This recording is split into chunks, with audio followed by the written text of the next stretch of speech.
আমার প্রতিটা মুরিদ যেন কোরআন শরীফের প্রত্যেক শব্দের বাংলা অর্থ, ইংরাজি অর্থ, বাংলা উচ্চারণ, আরবি উচ্চারণ, ইংরেজি উচ্চারণ করতে পারে। আমি আপনাদের জন্য দেব। এটা আলেমের জন্য তো বেশি দরকার, সাধারণ মানুষের জন্য আরো বেশি দরকার। প্রথমে আরবি কোরআন মন দেন। প্রথমে কি মনে করেন? আলহামদুলিল্লাহ, সূরা ফাতিহার প্রথম অংশ।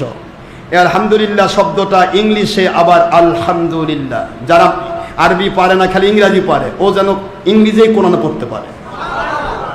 আবার এই শব্দটায় আবার বাংলাতে আলহামদুলিল্লাহ, বাংলাতে উচ্চারণ। যারা আরবিও পারে না, ইংরাজিও পারে না, ও যেন বাংলাতে পড়তে পারে। কোরআন পড়া হয়ে গেল। এবার ইংলিশ ট্রান্সলেট। ইংলিশম্যান কোরআন পড়বে, ইংরেজি ট্রান্সলেট করবে। ইংরেজিও যায় না, আরবিও যায় না, বাংলা জানে, বাংলাতে কোরআন পড়বে, বাংলাতে অর্থ করবে। এবং অর্থটা কি? আলহামদু অর্থ কি? টিক দিয়ে লিখে দিয়েছি। লিল্লাহর অর্থ কি? টিক দিয়ে লিখে দিয়েছি। রব্বি অর্থ কি? টিক দিয়ে লিখে দিয়েছি। আলামিন অর্থ কি? টিক দিয়ে লিখে দিয়েছি। এইভাবে বিসমিল্লাহির রহমানির রহিম থেকে মিনাল জিন্নাতি ওয়ান নাসের নাস পর্যন্ত প্রতিটি শব্দের অর্থ আমি দিয়ে দিয়েছি। আলহামদুলিল্লাহ বলেন, আলহামদুলিল্লাহ। আরে যে ওহাবি বাতিল ফাঁকা চুলকাবি, আমার কোরআন খুলে তো মিলাদের দলিল দিব ইনশাআল্লাহ বলেন।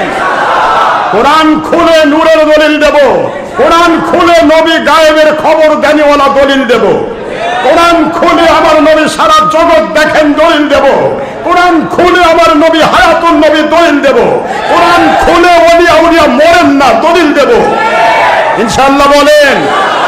কোরআন খুলেই পীর ধরা ফরজ দলিল দেব, কোরআন খুলেই পীরের বিরোধী কাফের দলিল দেব ইনশাআল্লাহ বলেন। রাজি আছেন নিতে? হ্যাঁ, এটা কিন্তু অনেক বড় হয়ে যাচ্ছে কিতাবটা, কিন্তু খুবই গুরুত্বপূর্ণ। আমি কি কিয়ামত পর্যন্ত বেঁচে থাকবো আব্বা? এই জন্য এগুলা দিয়ে যাচ্ছি, আপনি যেন দাঁত ভাঙতে পারেন। প্রতিটি শব্দের অর্থ থাকবে, পাশাপাশি সাইডে থাকতেছে পুরা আরবি, পুরা ইংরেজি আয়াতটা, মানে বাক্যিক। এটা শাব্দিক, এটা বাক্যিক।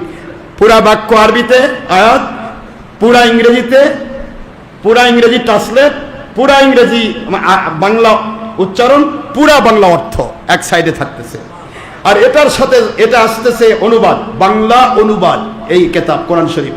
এর পরবর্তীতে ইনশাআল্লাহ আসবে, এর সাথে আবার যোগ হবে মাসলা, মাসাইল ও তাফসীর। মানে 6 in 7, মানে 7 in 1। ওয়ানের ভিতরে 7টি জিনিস আপনি পাবেন। কয়টি? 7টি। রাজি আছেন নিতে? তো এগুলি সংগ্রহ করবেন। আমি মোরে সারা জীবন থাকবো না বাবা, কিয়ামত পর্যন্ত থাকবো না, আমাকে যেতে হবে। আমি কোরআনের অনুবাদ করব শাব্দিক অর্থ দিয়ে, কোরআন শরীফের তাফসীর বানিয়ে কেমন ভাবে করে দিয়ে যাবো ইনশাআল্লাহ। বাজারে বর্তমান বাতিল 72 ফেকার যত তাফসীরে নবীর দুশমনী সমৃদ্ধ, ওলিয়াদের দুশমনী সমৃদ্ধ, তারপরে মিলাদের দুশমন, এটার দুশমন, যত প্রকার লিখেছে প্রত্যেকটার ভুল ধরে ধরে তাফসীর করে দিয়ে যাবো ইনশাআল্লাহ। মানুষ তাফসীর খুললেই বুঝবে ওই কিতাবের ওটা ভুল। চ্যালেঞ্জ ভিত্তিক, বানানো গল্প নয়। এটা করার পরে আমার জিন্দেগিতে আরেকটা টার্গেট আছে। বুখারী শরীফ, মুসলিম শরীফ, তিরমিজি, ইবনে মাজাহ, আবু দাউদ, নাসাই, সিয়াসাতটা নিয়ে বাতিল ফেরকা বেশি লাফায়। এই সিয়াসাতটার 6টি কিতাব, প্রতিটা কিতাব আমি বাংলা অনুবাদ করব ইনশাআল্লাহ বলেন জোরে। এগুলি আমি আপনাকে দিয়ে যাবো ইনশাআল্লাহ। দোয়া করবেন তো? হ্যাঁ, এগুলি আপনাদের জন্য পাথেয় হয়ে থাকবে। আমার মুরিদ হবে কোরআনের হাফেজ, কোরআনের অনুবাদকারী, তাফসীরকারী। মুরিদের বলবে পীর কিছু জানে না, পীর জানে না। কি জানে আর কি জানে না আপনারা তখন বুঝবেন। কোরআন খুলে দেখবেন, ভাই অর্থ তো এরকম, আপনারটা কেমন দেখি তো, খুলে নিয়ে দেখাবে, বাতিল ফেকার দাঁত ভাঙে যাবে ইনশাআল্লাহ। ও নিজেও বুঝবে, বাপরে কি জিনিস নিয়ে আসছে একটা।